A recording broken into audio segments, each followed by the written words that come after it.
Hello everyone. आज का हमारा टॉपिक है स्टरलाइजेशन। ठीक है, तो जनरली क्या है कि जो माइक्रोब्स हैं, माइक्रोब्स क्या हैं कि माइक्रोब्स में आते हैं बैक्टीरिया, वायरसेस, फंजाई, स्पोर्स। ठीक है, पैथोजेनिक, नॉन पैथोजेनिक।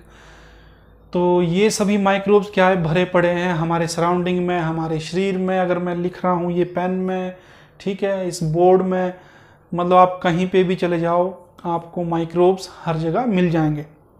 ठीक है, तो कुछ एक सिनेरियोज ऐसे आते हैं कि हमें क्या है कि उस किसी भी ऑब्जेक्ट को या किसी एरिया को क्या है माइक्रोब्स फ्री करना पड़ता है, हमें माइक्रोब्स को किल करना पड़ता है पूरी तरह से।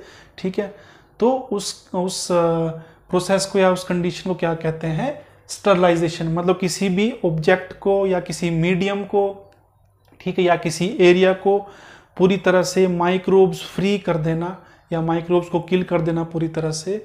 तो ऐसी कंडीशन को हम क्या कहते हैं, स्टरलाइजेशन। जैसे कि यहाँ पे डिफाइन कर रहा है, process by which an article, a surface और a medium is freed of all kind of micro organisms including bacteria, viruses, fungi, spores and pathogenic and non pathogenic microbes. ठीक है, ऐसा प्रोसेस जिससे क्या है किसी भी आर्टिकल का या सरफेस में से हम क्या कर देते हैं, पूरी तरह से जो भी माइक्रो ऑर्गेनिज्म है, या वो बैक्टीरिया है, वायरस है, या फंजाई है, स्पोर्स हैं, पैथोजेनिक ऑर्गेनिज्म है या नॉन पैथोजेनिक ऑर्गेनिज्म है, इनको जब हम पूरी तरह से हटा देते हैं या किल कर देते हैं, तो ऐसी प्रोसेस को हम क्या कहते हैं, स्टरलाइजेशन। ठीक है, तो इसका मेन इंपॉर्टेंस कहाँ पे आता है। सपोज अगर हम हेल्थ केयर सेंटर्स की बात करें या हॉस्पिटल्स की बात करें, तो जो सर्जिकल इंस्ट्रूमेंट रहते हैं, तो जो ऑपरेशन में यूज होते हैं, ठीक है, सर्जरी में, तो वो क्या है, वो पूरी तरह से स्टरलाइज करने पड़ते हैं। क्योंकि अगर उनको स्टरलाइज नहीं करेंगे, तो अगर हम उनको वैसे ही यूज करेंगे, तो हो सकता है कि आफ्टर सर्जरी क्या है कि जहाँ पे भी सर्जरी की है, तो वहाँ पे आफ्टर जो ऑपरेशन क्या है कि इन्फेक्शन के चांस बहुत ज़्यादा बढ़ जाते हैं। तो उस चीज़ को प्रिवेंट करने के लिए क्या करते हैं कि जो सर्जिकल इंस्ट्रूमेंट है उनको स्टरलाइज किया जाता है, उनको पूरी तरह से माइक्रोब्स फ्री किया जाता है।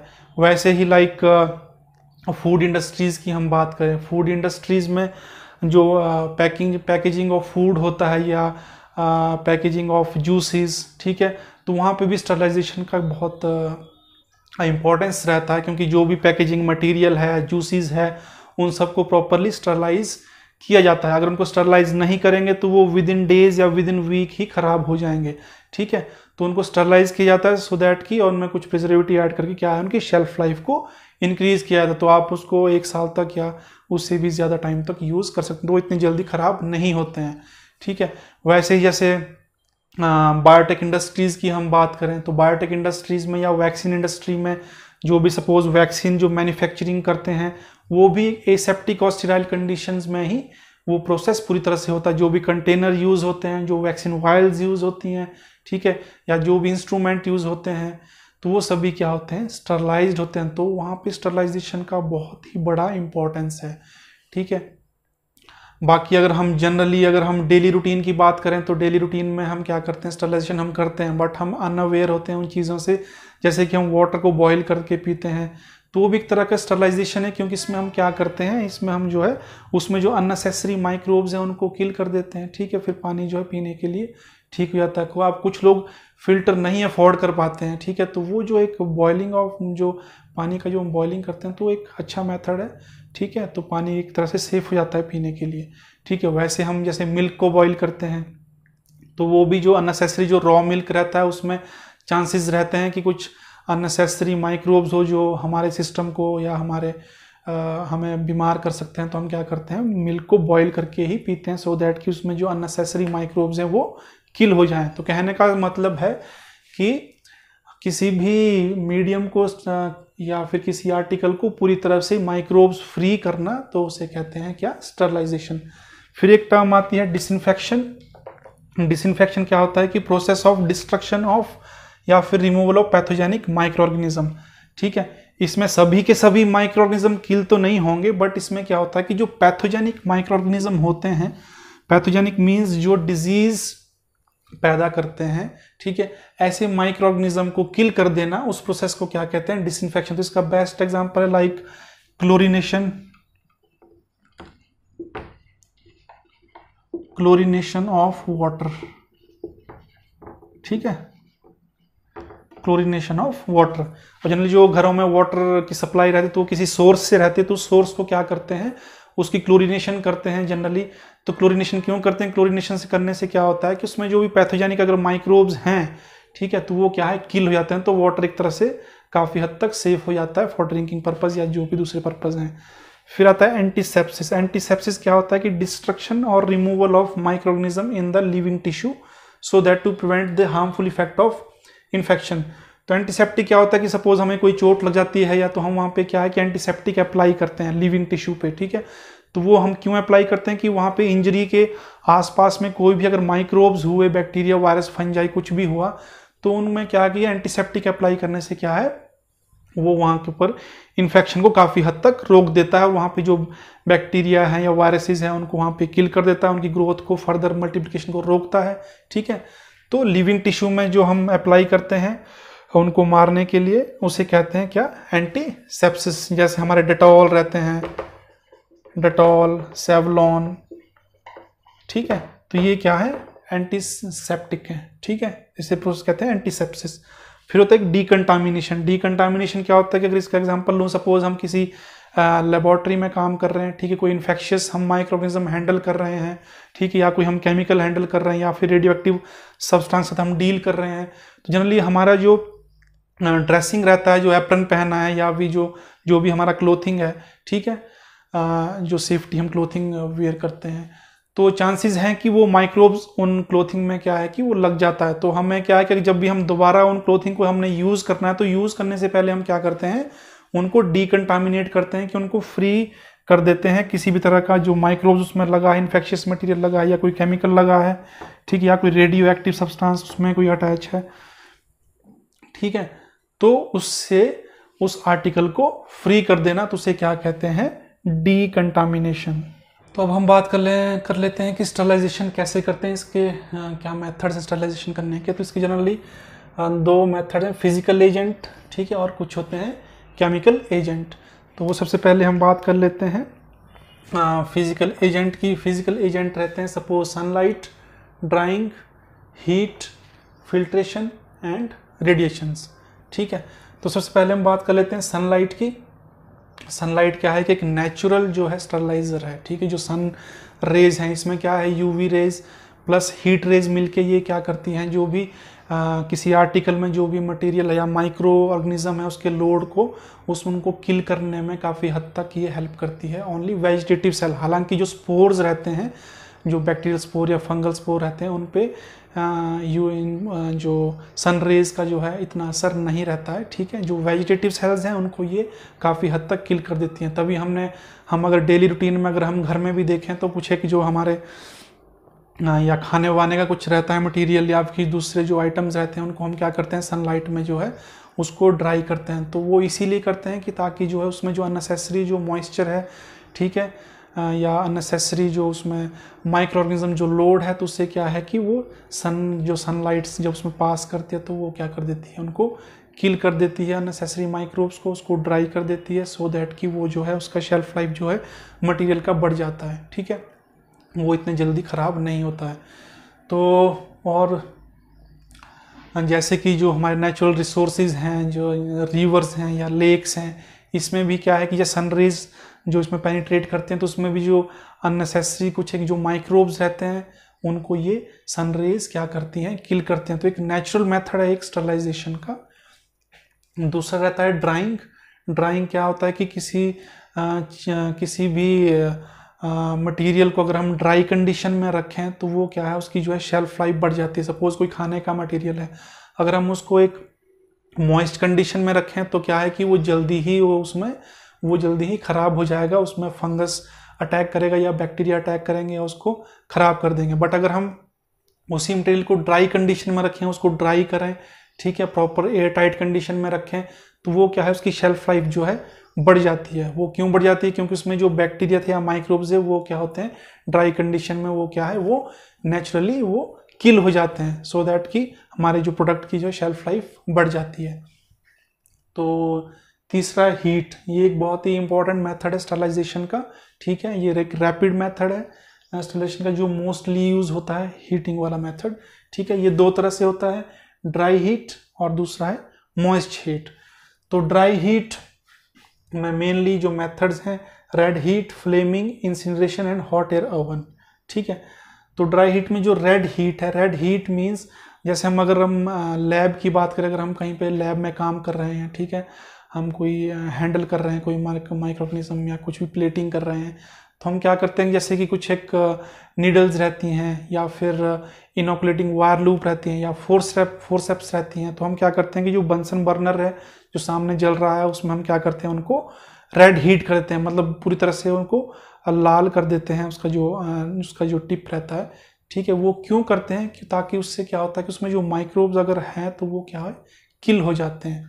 ठीक है, फिर दूसरा है फ्लेमिंग। फ्लेमिंग हम करते हैं सपोज कहीं पे हम लैब में काम कर रहे हैं तो हम क्या करते हैं कि बंसन बर्नर को हम जला देते हैं। कोई माइक्रोबायोलॉजिकल अगर लैब में हम काम कर रहे हैं तो हम क्या करते हैं कि बंसन बर्नर को हम जला देते हैं। ठीक है, उससे क्या होता है कि जो सराउंडिंग है उसके बर्नर के सराउंडिंग में एक एसेप्टिक और एक स्टेराइल एनवायरनमेंट क्रिएट हो जाता है। ठीक है, तो उससे क्या होता है कि फ्लेमिंग करने से भी एक तरह का एक मेथड है, ठीक है, स्टरलाइज करने का, ताकि जो है उसके सराउंडिंग में हमें एक एसेप्टिक या स्टेराइल एनवायरनमेंट मिल सके। ठीक है, तो ये फ्लेमिंग हो गया। और फिर रहता है इंसिनरेशन। इंसिनरेशन क्या होता है कि जैसे जो इंडस्ट्रीज वगैरह में जो वेस्ट निकलता है, इन्फेक्शियस जो वेस्ट निकलता है, बायोटेक इंडस्ट्री या वैक्सीन इंडस्ट्रीज हैं या दूसरे जो हेल्थ केयर सेंटर्स हैं, हॉस्पिटल्स हैं, ठीक है, उनमें से जो वेस्ट जो निकलता है वो इन्फेक्शियस रहता है। ठीक है, उसमें हो सकता है कोई खतरनाक कोई इन्फेक्शियस माइक्रोब्स हों। ठीक है, तो उनको ऐसे ही डंप नहीं किया जाता, ऐसे ही फेंका नहीं जाता है। ठीक है, उनको क्या करते हैं, ऐसे मटेरियल को क्या है इंसिनरेटर रहते हैं। ठीक है, वहाँ पे उनको जो है बड़े स्केल पे जो है उनको डिस्ट्रॉय किया जाता है, मतलब उनको पूरी तरह से बर्न किया जाता है। ठीक है, तो उसे कहते हैं इंसिनरेशन। और hot air oven. Hot air oven में क्या होता है कि हम ओवन में जो है अपने लैब वेयर्स को, ग्लास वेयर्स को, ठीक है, इनको जो है हम स्टरलाइज कर सकते हैं हॉट एयर ओवन में। उसमें टेम्परेचर कंट्रोलर रहता है। ठीक है, जनरली क्या होता है कि 160 डिग्री सेल्सियस पे हम क्या है 1 आवर के लिए, अगर हम हॉट एयर ओवन की बात करें तो स्टरलाइजेशन हमारी आर्टिकल्स की हो जाती है। या फिर दूसरा ये है कि 180 डिग्री सेल्सियस पे 20 मिनट्स के लिए। ठीक है, उससे भी स्टरलाइजेशन हमारी हो जाती है। अगर 160 पे रखा तो 1 आवर, अगर 180 पे रखा तो 20 मिनट। ठीक है, फिर इसमें क्या है कि अगर हम हॉट एयर ओवन की बात कर रहे हैं तो इसमें क्या है कि स्टरलाइजेशन कंट्रोल रहते हैं। स्टेरिलाइजेशन कंट्रोल, ठीक है, ये क्या चेक करते हैं कि जो हमने स्टरलाइजेशन किए हैं आर्टिकल को, जो भी हमने बॉटल्स हैं, फ्लास्क हैं, ठीक है, या कोई मीडिया स्टरलाइज किया है हॉट एयर ओवन में, ठीक है, वो स्टरलाइज हुए हैं या नहीं हुए हैं। ठीक है, उसको चेक करने के लिए हमारे पास स्टरलाइजेशन कंट्रोल रहते हैं। वो 2 तरह के होते हैं, बायोलॉजिकल, ठीक है, और दूसरा केमिकल। बायोलॉजिकल में रहता है बैसिलस सबटिलिस, ठीक है, ये बैक्टीरियल स्पोर्स हैं। ठीक है, तो ये बायोलॉजिकल अगर हम बात करें तो बैसिलस सबटिलिस, ये स्पोर स्ट्रिप्स रहती हैं जिसमें जो बनी होती हैं बैक्टीरिया से, बैसिलस सबटिलिस से, और इसमें स्पोर्स होते हैं स्ट्रिप्स में कितने 10⁶ स्पोर्स होते हैं। तो इनको क्या है ड्यूरिंग जब हम हॉट एयर ओवन में स्टरलाइजेशन करते हैं तो हम वहाँ पे क्या रख देते हैं, इन स्पोर स्ट्रिप्स को वहाँ पे रख देते हैं। जब साइकिल ख़त्म हो जाता है, प्रोसेस ख़त्म हो जाता है, तो हम इन स्पोर स्ट्रिप्स को निकाल देते हैं और एक सूटेबल मीडियम में, जैसे कि ट्रिप्टोन सोया ब्रॉथ है, ट्रिप्टोन सोया ब्रॉथ, इसमें जो है हम इन स्ट्रिप्स को डाल देते हैं और इंक्यूबेट करते हैं 37 डिग्री पे 5 डेज के लिए।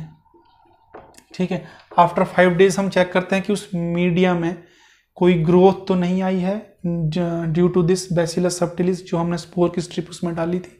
अगर कोई ग्रोथ नहीं है, दैट मीन्स हमारा जो स्टरलाइजेशन था ये सक्सेसफुल था, ये ओके था। ठीक है, अगर किसी तरह की ग्रोथ आती है मीडिया में, दैट मीन्स ये जो है स्टरलाइजेशन से जो है ये स्पोर्स को किल नहीं कर पाया है। ठीक है, दैट मीन्स हमारे जो आर्टिकल हैं वो भी प्रॉपरली स्टरलाइज नहीं हुए हैं, तो हमारा जो है जो स्टरलाइजेशन साइकिल है वो फेल हो जाता है। ठीक है,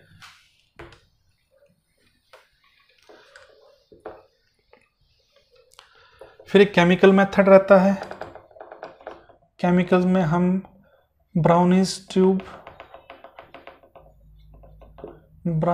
ट्यूब यूज करते हैं। ठीक है, इसमें क्या रहता है, इसमें ये एक इंडिकेटर की तरह काम करता है, इसमें एक रेड सोल्यूशन रहता है। ठीक है, जब स्टरलाइजेशन कंप्लीट हो जाती है तो वो रेड से जो है ग्रीन में कन्वर्ट हो जाता है। ठीक है, जब ये रेड से ग्रीन में कन्वर्ट हो जाता है दैट मीन्स हमारा जो है जो साइकिल था, स्टरलाइजेशन साइकिल, वो जो है सक्सेसफुल रहा है। ठीक है, ये बात थी हमारी ड्राई हीट की। अब बात करते हैं मॉइस्ट हीट की। ठीक है, तो ड्राई हीट में जनरली जो किलिंग होती है बैक्टीरिया की होती है ऑक्सीडेटिव डिस्ट्रक्शन से। ऑक्सीडेटिव डिस्ट्रक्शन मतलब जो माइक्रोब्स होते हैं उनकी ऑक्सीडेटिव डिस्ट्रक्शन होती है। But in case of moist heat इसमें मेन रोल है स्टीम का। ठीक है, तो इसमें जो डिस्ट्रक्शन होती है माइक्रोब्स की वो होती है डीनेचुरेशन या फिर कोआगुलेशन ऑफ प्रोटीन।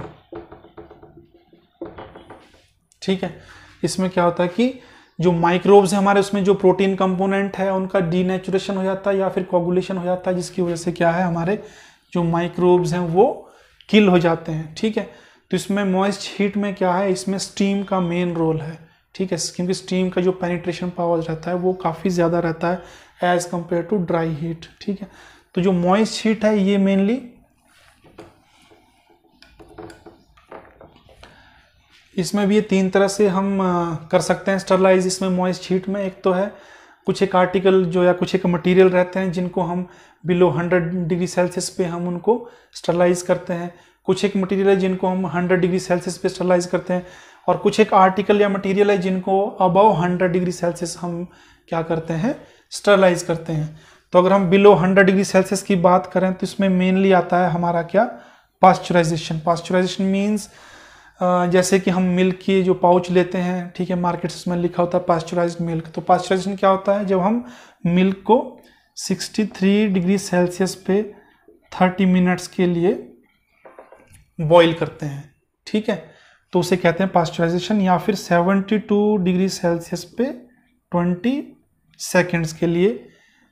तो इन दो में से कोई एक मेथड, या तो 63 डिग्री सेल्सियस पे उसको हीट करेंगे 30 मिनट्स के लिए, या फिर 72 डिग्री सेल्सियस पे 20 सेकेंड्स के लिए उसको बॉईल करेंगे उसको मिल्क को। ठीक है, तो उसे क्या कहते हैं, इस प्रोसेस को क्या कहते हैं, पास्चुराइजेशन। ठीक है, इससे क्या होता है कि उसमें जो अननेसेसरी जो माइक्रोब्स हैं वो क्या है, वो किल हो जाते हैं। ठीक है, फिर दूसरा है 100 डिग्री सेल्सियस पे। ठीक है, 100 डिग्री सेल्सियस पे एक आता है बॉइलिंग। ठीक है, और एक है हमारा टिंडलाइजेशन। ठीक है, बॉइलिंग तो जनरली अगर हम एग्जांपल लें तो जनरली जो हम बॉईल करते हैं वाटर, ठीक है, तो ये जो है 100 डिग्री सेल्सियस पे बॉईल होता है। ठीक है, तो उसमें जो अननेसेसरी जो माइक्रोब्स हैं वो जो है ड्यूरिंग बॉइलिंग क्या है, वो किल हो जाते हैं। दूसरा था टिंडलाइजेशन। अब कुछ एक मीडिया होता है जिसमें शुगर या जिलेटिन होता है, तो उनको अगर ज़्यादा देर तक अगर उनको हीट एक्सपोजर दिया जाए तो उससे क्या है, उनका जो है जो शुगर या उसका जो मीडिया जो है ख़राब हो सकता है, उसका डीनेचुरेशन हो जाता है। तो उस केस में हम क्या करते हैं, टिंडलाइजेशन करते हैं, कि मतलब छोटे छोटे टाइम पीरियड में हम उनको एक्सपोज करते हैं हीट के लिए। ठीक है, तो इसमें टिंडलाइजेशन हम क्या करते हैं, 20 मिनट्स के लिए 100 डिग्री सेल्सियस पे फॉर 3 डेज। ठीक है, 3 दिन, एक दिन 20 मिनट्स 100 डिग्री सेल्सियस पे, दूसरे दिन 20 मिनट्स 100 डिग्री सेल्सियस पे, तीसरे दिन 20 मिनट्स 100 डिग्री सेल्सियस पे हम उसको एक्सपोज करेंगे। उससे क्या है कि उसमें जो है जो भी माइक्रो ऑर्गेनिज्म है वो किल हो जाएंगे। तो 20 मिनट्स का हमने इसमें टाइम पीरियड रखा है, तो उसे कहते हैं टिंडलाइजेशन। ठीक है, फिर आता है इसमें सबसे जो इम्पोर्टेंट है एक अबव 100 डिग्री सेल्सियस, उसे कहते हैं ऑटोक्लेविंग भी उसे कहते हैं। जो हम स्टरलाइजेशन करते हैं ऑटोक्लेव में एट 121 डिग्री सेल्सियस फॉर 15 से 20 मिनट। इसमें जो है स्टरलाइजेशन कैसे होती है, इसमें स्टरलाइजेशन में प्योर स्टीम का यूज़ होता है। ठीक है, टेम्परेचर लगभग 121 डिग्री सेल्सियस, ठीक है, और टाइम रहता है 15 से 20 मिनट, और ये होता है क्लोज्ड वेसल में और हाई प्रेशर पे, ठीक है। तो इसमें जो स्टीम होती है वो क्या है, प्रॉपरली पेनिट्रेट करती है जो भी आर्टिकल्स हमने स्टरलाइज करने को रखे हैं। तो ये काफ़ी एफिशिएंट मेथड है और ये मोस्टली जो है इंडस्ट्रीज में यूज़ होता है ऑटोक्लेव, ठीक है, जो भी स्टीराइल प्रोडक्ट बनाती हैं, ठीक है, like vaccine industry, biotech industry, health care centres, hospitals, ठीक है, या हेल्थ लैब्स या फूड इंडस्ट्रीज, ठीक है। तो वहाँ पे ऑटोक्लेव जो है मोस्टली यूज़ होता है फॉर स्टरलाइजेशन पर्पस, ठीक है। इसमें जो है प्योर स्टीम यूज़ होती है एट हाई प्रेशर, ठीक है, और इसमें टेम्परेचर जनरली 100 डिग्री सेल्सियस से अबव रहता है, ठीक है, और टेम्परेचर जनरली 121 डिग्री सेल्सियस और 15 से 20 मिनट, ठीक है। तो इसमें भी बायोलॉजिकल कंट्रोल, इसमें भी स्टरलाइजेशन कंट्रोलर यूज़ होते हैं जो हमने पहले भी डिस्कस किए हैं। वो दो तरह के हो सकते हैं, बायोलॉजिकल और दूसरे केमिकल। बायोलॉजिकल में आता है बैसिलस स्टेरोथर्मोफिलस,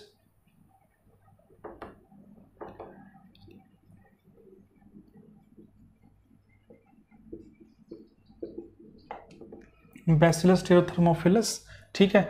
तो ये जो है स्पोर्स होते हैं, स्पोर स्ट्रिप्स होती हैं जिसमें स्पोर्स होते हैं 10⁻⁶ स्पोर्स होते हैं, ठीक है। इनको जो है ड्यूरिंग जो है स्टरलाइजेशन साइकिल के दौरान इनको जो है आर्टिकल के बीच में रख देते हैं, ठीक है। जब साइकिल कंप्लीट होता है तो स्पोर स्ट्रिप्स को निकाल देते हैं और एक सूटेबल मीडिया में लाइक ट्रिप्टोन सोया ब्रॉथ इसमें हम इनको रख देते हैं फॉर 5 डेज के लिए, ठीक है। इनक्यूबेट करते हैं 5 डेज के लिए और फिर हम 5 दिन बाद हम देखते हैं कि इस मीडियम में कोई ग्रोथ आया है या नहीं। इसमें हम डाल देते हैं ये पेपर स्ट्रिप्स, ठीक है, और हम 5 दिन बाद देखते हैं कि इसमें कोई ग्रोथ आया है ड्यू टू दी स्पोर्स। अगर कोई ग्रोथ नहीं आया दैट मीन्स ये स्पोर्स किल हो चुके हैं during this cycle, so that हमारा साइकिल जो है सक्सेसफुल रहा है स्टरलाइजेशन साइकिल। अगर ये स्पोर्स किल नहीं होते हैं, यहाँ पे किसी तरह का ग्रोथ आता है due to this spore, that means हमारा जो ऑटोक्लेव साइकिल है ये सक्सेसफुल नहीं हो पाया है क्योंकि ये स्पोर्स को किल नहीं कर पाया। दैट मीन्स जो बाकी आर्टिकल्स भी हमने स्टरलाइज करने को रखे थे वो भी स्टरलाइज प्रॉपरली नहीं हुए हैं। और दूसरा केमिकल मेथड रहता है, इसमें ब्राउनिश ट्यूब रहती है, ठीक है, इसमें जो है ये रेड से ग्रीन हो जाती है, ठीक है। तो एक तरह से एक केमिकल इंडिकेटर है, ये इंडिकेट करता है कि हमारा स्टरलाइजेशन प्रॉपर हुआ है।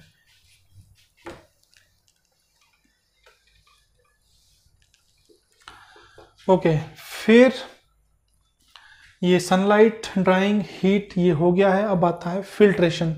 अब कुछ एक हमारे केमिकल्स रहते हैं या कुछ एक मीडियाज रहते हैं जिनको हम स्टरलाइज करने के लिए हीट अप्लाई नहीं कर सकते हैं क्योंकि उनका जो है वो ख़राब हो जाते हैं हीट अप्लाई करके, ठीक है। तो ऐसे मटेरियल को या कुछ एंटीसीरा रहते हैं, ठीक है, या कुछ केमिकल्स रहते हैं, उनको फिल्टर करने के लिए या उनका माइक्रोवेव लोड कम करने के लिए हम उनको फिल्टर करते हैं सिंपली, ठीक है, कोई हीट अप्लाई नहीं करते हैं। तो फिल्ट्रेशन मेथड में जनरली कुछ फिल्टर्स आते हैं, ठीक है, जैसे कि हम घरों में भी देखते हैं, जैसे हम नॉर्मल जो फिल्टर रहते हैं उसमें कैंडल्स रहती हैं, उसमें से जो वाटर फिल्टर होके आता है तो उससे क्या होता है कि माइक्रोबियल लोड जो है कम हो जाता है काफ़ी हद तक, ठीक है। वैसे ये फिल्ट्रेशन होता है। तो फिल्टर्स में आते हैं जनरली अर्थनवेयर फिल्टर, ठीक है, ये डायटोमेशियस अर्थ से बने होते हैं और ये काफ़ी डिफरेंट पोर साइज में अवेलेबल रहते हैं। फिर एस्बेस्टोस फिल्टर आते हैं, ये मैग्नीशियम ट्राइसिलिकेट से बने होते हैं, ठीक है, ये भी डिफरेंट ग्रेड साइज में रहते हैं और यूज़ होते हैं इंडस्ट्रीज़ वगैरह में। फिर सिंटर्ड ग्लास फिल्टर हैं, ये ग्लास से बने होते हैं, ये भी डिफरेंट पोर साइज में अवेलेबल होते हैं। ये मेम्ब्रेन फिल्टर है, ये बने होते हैं सेलुलोज से, सेलुलोज एस्टर से, ठीक है, ये कुछ इस तरह से रहते हैं, ठीक है। तो मेम्ब्रेन फिल्टर्स ये भी लैब में या लेबोरेटरी में यूज़ होते हैं, बायोटेक इंडस्ट्रीज़ में, ठीक है। तो ये क्या है, फिल्ट्रेशन में हेल्प करते हैं, ठीक है, या कोई एंटीसीरा है या कोई केमिकल है। फिर आता है सिरिंज फिल्टर्स, ये भी डिफरेंट पोर साइज में अवेलेबल रहते हैं। सिरिंज फिल्टर्स ये कुछ इस तरह से दिखते हैं, ठीक है, ये यहाँ पे जो है हम सिरिंज को फिट कर देते हैं, ठीक है, ये हमारा सिरिंज है, ये हमारा सिरिंज फिल्टर है। ठीक है, तो हम सिरिंज में यहाँ पे जो है जो भी मटेरियल हमने स्टरलाइज करना है या फिल्टर करना है उसको हम यहाँ पे फिल कर देते हैं। ठीक है, फिर हम इसके थ्रू प्रेशर अप्लाई करते हैं और यहाँ पे हम कलेक्ट करते हैं जो भी फिल्ट्रेट रहता है। ठीक है, तो ये सिरिंज फिल्टर रहता है, ये भी डिफरेंट पोर साइज में रहते हैं। ठीक है, फिर एयर फिल्टर्स रहते हैं या इनको हैपा फिल्टर्स, इसका एग्जांपल है हैपा फिल्टर्स। तो जनरली जो इंडस्ट्रीज़ वगैरह में जो भी हमें किसी रूम में क्लीन एयर का अगर रिक्वायरमेंट है, ठीक है, जो एसेप्टिक एनवायरनमेंट का ज़रूरत है, स्टेराइल एयर का ज़रूरत है, तो हम वहाँ पे क्या है कि इंडस्ट्रीज़ में हैपा फिल्टर का यूज़ होता है। ये क्या करता है, ठीक है, ये फिल्ट्रेशन में हेल्प करता है। ठीक है, और फिर अब बात आती है रेडिएशंस की। ठीक है, तो रेडिएशंस भी काफ़ी हद तक जो है माइक्रोब्स को रोकने में, उनको किल करने में, उनकी मल्टीप्लिकेशन को कम करने में, ठीक है, ये हेल्प करता है। तो रेडिएशन जनरली दो तरह की रहती है, नॉन आयोनाइजिंग रेडिएशन और आयोनाइजिंग रेडिएशन। नॉन आयोनाइजिंग में इंफ्रारेड रेज रहती हैं और यूवी रेज रहती हैं। ठीक है, ये क्या करती है कि जो बैक्टीरिया का जो जेनेटिक मटेरियल है उसके रेप्लिकेशन में ये इंटरफेयर करती है। ठीक है, और अल्टीमेटली ये जो है बैक्टीरिया को किल कर देती है। हालांकि स्पोर्स पे इसका इतना इफेक्ट नहीं है रेज का। ठीक है, स्पोर्स जो बैक्टीरियल स्पोर्स रहते हैं, बट वेजिटेटिव सेल्स को ये डिस्ट्रॉय कर देती है। उस तरह से आयोनाइजिंग रेडिएशंस रहते हैं। ठीक है, आयोनाइजिंग रेडिएशन में generally X rays, gamma rays और कॉस्मिक रेज रहती हैं। ये इंडस्ट्रीज में यूज होती हैं फॉर स्टरलाइजेशन पर्पस। ठीक है, ये भी क्या करती है कि जो जेनेटिक मटेरियल है माइक्रोब्स का उसको ये डैमेज कर देते हैं और अल्टीमेटली माइक्रोब्स को किल कर देते हैं। ठीक है, जनरली मोस्टली यूज होता है क्या, गामा रेज यूज होती है। ठीक है, इसे कोल्ड स्टरलाइजेशन भी कहते हैं, गामा रेज, कोल्ड स्टीरिलाइजेशन। ठीक है, तो ये इंडस्ट्रीज में ये इस तरह की जो है रेडिएशंस का भी यूज होता है स्टरलाइजेशन पर्पस के लिए। तो अब हम बात कर लेते हैं केमिकल एजेंट की। इससे पहले हमने बात की थी फिजिकल एजेंट की। फिजिकल एजेंट की हमने बात की थी, जो स्टरलाइजेशन मेथड है वो कैसे कैसे करते हैं। तो अब हम बात करेंगे केमिकल एजेंट की। केमिकल एजेंट में आते हैं mainly phenol and cresols, halogens, metallic salts, aldehyde, alcohol and dyes. ठीक है, तो फिनोल एंड क्रिसोल्स, ठीक है, इनका जो एक्शन रहता है वो किस तरह से रहता है, ये जो है जैसे बैक्टीरियल सेल है या जो माइक्रोब जो सेल है उनका सेल डैमेज कर देते हैं और सेल लाइसिस कर देते हैं, जिससे उनका जो अंदर का मटीरियल है वो बाहर आ जाता है। इस तरह से उनकी जो है माइक्रोब्स को ये किल कर देता है। ठीक है, तो इसमें जनरली इसका जो है little action on spores and viruses. तो जो फिनोल्स एंड क्रिसोल है इनका जो है वायरस के अगेंस्ट इसका ज़्यादा, वायरस या स्पोर्स पे इसका ज़्यादा असर नहीं है। ठीक है, उन पे इसका कम एक्शन है और इसका जो कंसंट्रेशन जनरली यूज़ किया जाता है या लैब्स में या जहाँ पे भी रिक्वायरमेंट है वो 1% कंसंट्रेशन यूज़ किया जाता है। ठीक है, तो जनरली ये यूज़ होते हैं जैसे कंटामिनेट जो ग्लासवेयर्स रहते हैं या जो डिस्कार्डेड जो कल्चर रहते हैं माइक्रोब्स कल्चर। ठीक है, तो उनके डीकंटामिनेशन में तो इसका सोल्यूशन बना के रख देते हैं। ठीक है, जो भी हम डिस्कार्ड करते हैं सपोज कल्चर हैं तो वो हम उसमें डिप कर देते हैं उस जार में जिसमें ये फिनोल एंड क्रिसोल का जो 1% सोल्यूशन रहता है। ठीक है, तो इस तरह से ये हेल्प करता है माइक्रोब्स को किल करने में। ठीक है, तो दूसरा था हेलोजेंस। हेलोजेंस में मेनली क्लोरीन एंड आयोडीन। ठीक है, तो ये इनकी भी जो है बैक्टीसाइडल होते हैं ये दोनों। ठीक है, और स्पोरिसाइडल, मेनली जो आयोडीन होता है वो स्पोरिसाइडल भी होता है। ठीक है, तो इनकी बैक्टीसाइडल एक्टिव मतलब ये बैक्टीरिया को भी मारते हैं और जो खासकर जो आयोडीन की बात है तो आयोडीन जो है ये स्पोर को भी किल कर देता है। ठीक है, तो क्लोरीन जनरली कहाँ, जैसे वाटर सप्लाई, जहाँ से वाटर सप्लाई आ रहा है घरों में, ठीक है, जो पीने का पानी है तो वहाँ पे टैंक में क्या है क्लोरीनेशन कर देते हैं। तो वो क्या करता है कि वहाँ पे क्लोरीनेशन करने से जो भी उसमें माइक्रोब्स हैं या जो पैथोजेनिक ऑर्गेनिज्म है उनको ये क्या कर देता है, क्लोरीन किल कर देता है। वैसे ही आयोडीन है, आयोडीन मेनली यूज होता है स्किन डिसइंफेक्टेंट में। ठीक है, स्किन पे कोई इंजरी हो गई है, कोई घाव हो गया है, ठीक है, तो वहाँ पे इसको अप्लाई किया जाता है। जो आयोडीन के जो कंपाउंड्स होते हैं, ठीक है, इसमें जनरली आता है जैसे बीटाडीन है जो कि एक आयोडीन का कंपाउंड है बीटाडीन। ठीक है, तो इनकी जो एक्टिविटी होती है वो क्या होती है, बैक्टीसाइडल एंड स्पोरिसाइडल, ठीक है, ये माइक्रोब्स को किल कर देते हैं। फिर मेटालिक सॉल्ट, मेटालिक सॉल्ट में जो मोस्ट टॉक्सिक होते हैं, जो माइक्रोब्स को जो किल कर देते हैं, वो होते हैं मर्थियोलेट, ये मरकरी का जो कंपाउंड है, ठीक है, ये मरकरी का कंपाउंड है मर्थियोलेट। और दूसरा है सिल्वर नाइट्रेट, ये सिल्वर का कंपाउंड है, ठीक है। इन दोनों में ये दोनों क्या होते हैं, ये दोनों जो है जो माइक्रोब्स को जो है किल कर देते हैं, ठीक है। और जो लीस्ट टॉक्सिक होते हैं वो होते हैं sodium compound and potassium compound, ठीक है। ये इतने ज़्यादा टॉक्सिक नहीं होते हैं, ठीक है, काफ़ी हद तक ये जो है माइक्रोब्स को जो है किल करते हैं, बट उतने एक्सटेंट तक नहीं करते हैं, तो उतने टॉक्सिक नहीं होते हैं। तो मोस्ट टॉक्सिक होते हैं मर्थियोलेट एंड सिल्वर नाइट्रेट। फिर आता है एल्डिहाइड। एल्डिहाइड में जनरली फॉर्मेल्डिहाइड एंड ग्लूटरैल्डिहाइड, ये दो कंपाउंड है एल्डिहाइड के, ठीक है।